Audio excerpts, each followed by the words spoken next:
Good morning, everybody. Welcome to Tuesday, reading the Red, looking at Matthew chapter 6, and we're going to look at verse 10 today. Jesus, having given us access to God through this incredible prayer, instructs us, the disciples, to say these words: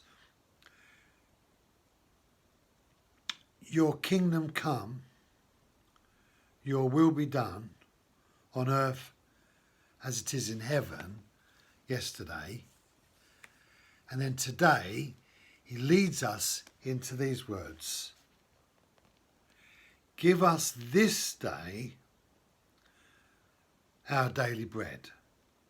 Give us this day our daily bread. I wonder, do you approach God in that way?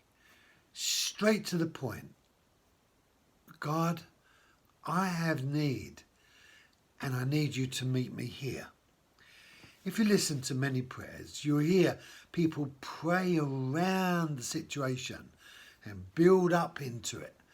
I've done it myself thousands of times, where you are kind of trying to persuade God to enable him to see that we're worthy enough to get what it is that we're asking for.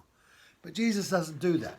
No, he doesn't. He says this. He says, 11, give us this day our daily bread.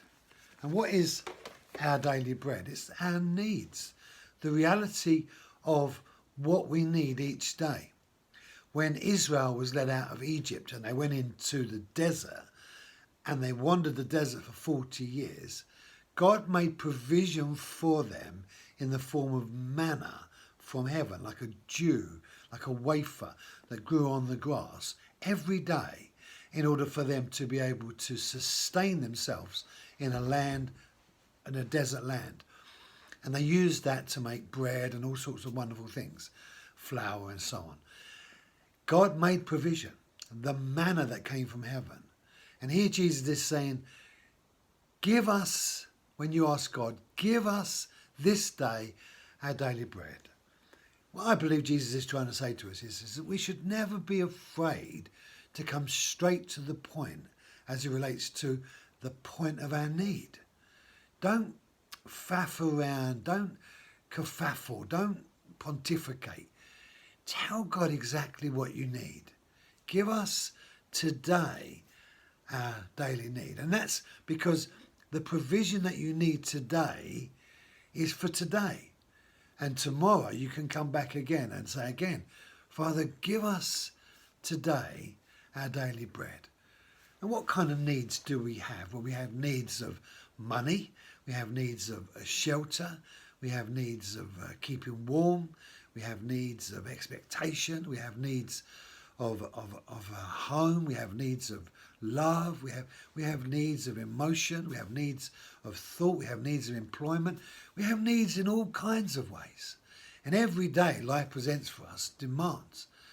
Now, if we're not careful, we will use the revelation of those demands to distract us from God. But what God is wanting for us to do is to use all of that need to draw us towards God, because God has got your back. God takes care of your need when you ask him to take care of your need. Have a great day. Give us today our daily bread. Amen.